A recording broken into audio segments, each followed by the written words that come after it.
when we were considering how to go about selling our shares in the business and moving the business to its next phase of funding, we thought long and hard about what type of firm we wanted to advise us in that process. And in my senior team, we had all done a considerable number of transactions as a part of our business activity.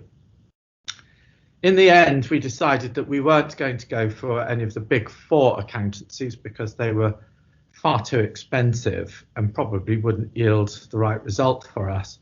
So we conducted a competitive tender amongst three mid-range accountancies and consultancies that we thought would be able to provide us with the level of service that we needed, and Cooper Parry was one of those. We held a number of interviews. Each firm was interviewed at least twice, and Cooper Parry seemed very keen and wanted to engage with us. And in the end, after a lot of debate and discussion, we decided to appoint them.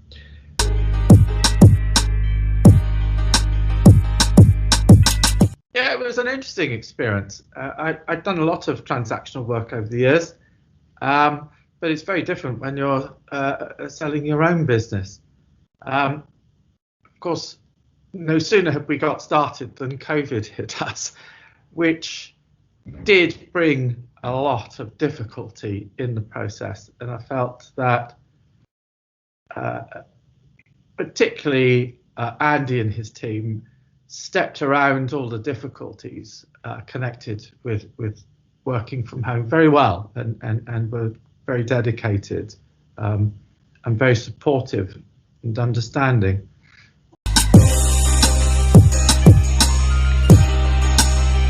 The business that we sold is a trustee business, so very unusual business, but if you like, it's a professional services business. So yes, they had general sector knowledge.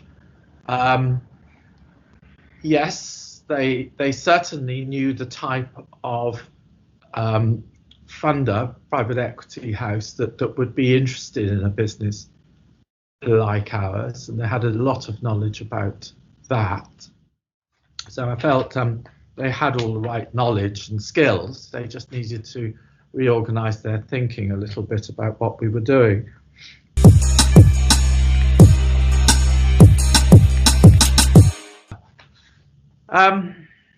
I think flexibility would be my answer to that. It was quite clear to me fairly early on that Andy really understood who he should be talking with in the private equity world, how to narrow that field down to a sensible, manageable group so that we could get a competitive tender.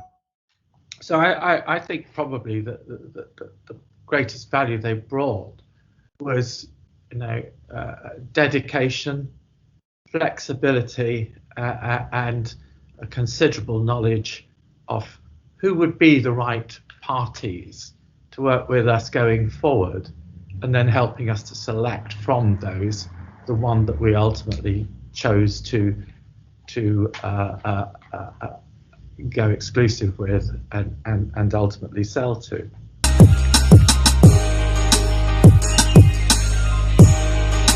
I think as a team, and certainly from my point of view as the dominant shareholder, we were very, very clear about what was acceptable and what wasn't acceptable, and there were a number of occasions when we really did have to outline that in strong terms. But I felt Andy and the team took our comments on board and relayed the information back to other parties very well. And I think they added a lot of value in doing that.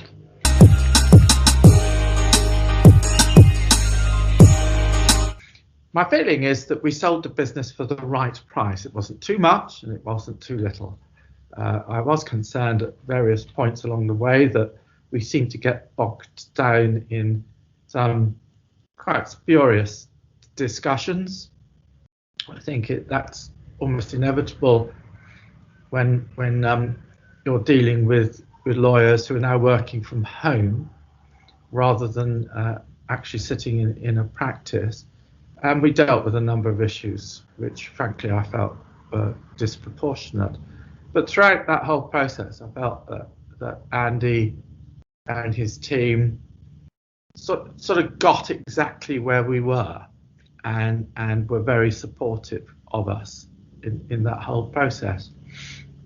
And they were good at blending in. So, there were occasions when they would talk to me and say, look, can you have a word with this person in your team? Obviously getting rather tired and frustrated with what's going on.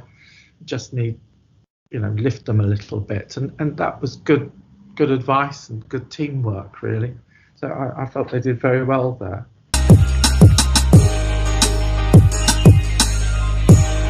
Yes, I wouldn't hesitate to recommend Cooper Parry. It wasn't just Andy and his team. I felt the tax team did extremely well. We got a lot of high quality tax advice, and that was very helpful and has continued to be helpful. And I'm pleased to say the tax people are continuing to work with the business going forward, as is Cooper Parry more widely.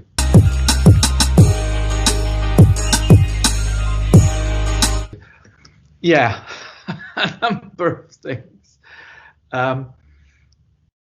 When you've been running a business for many years, you understand it intuitively. And we were asked on a number of occasions, particularly around numbers and future projections, to sort of prove the unprovable. And that caused a lot of frustration and irritation.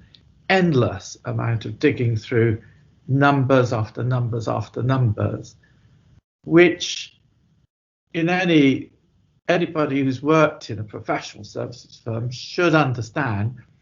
There are certain things you can't prove. You do not know when new business is going to come in. You simply know it will because you have a position in the market. Opportunities arise, and we're good at converting opportunities. And trying to prove the value of a piece of new business, you can't. Some cases are big and some are small. So there were endless discussions and debates around those points. Again, I felt Andy did his best to sort of keep the lid on it and keep it sensible. But I felt the accountants acting for the ultimate acquirer of the business really showed a complete lack of real understanding of how these businesses work. So that was very frustrating.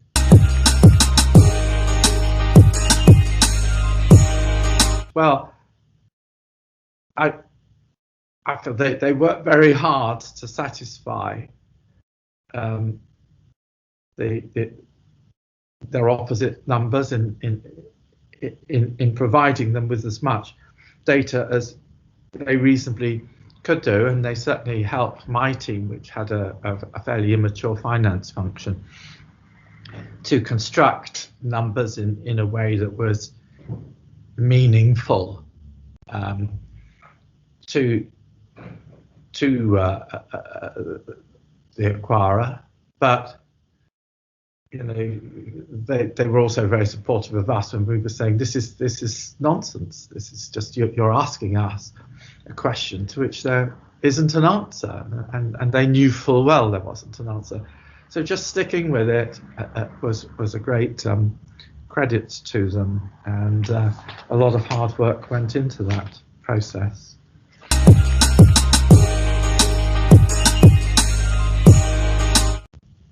I think possibly the biggest tip I would give somebody is be very, very clear about what is acceptable to you and what isn't, and make that very, very clear to the team that are advising you, because as soon as you wander away from those clear guidelines, it creates doubt and it creates wriggle room for someone who's trying to maneuver and change the nature of the the transaction that has sort of begun to evolve and be agreed. So I think that's really important.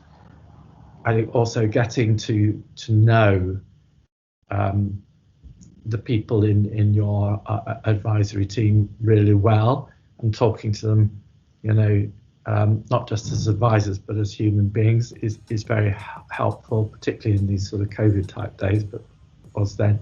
I think that's always an important point, and I think there are occasions when you just have to let go of an issue and say, do you know what, I don't think it's ever going to happen, so let's just give the point away, because we're just going around in ever decreasing circles.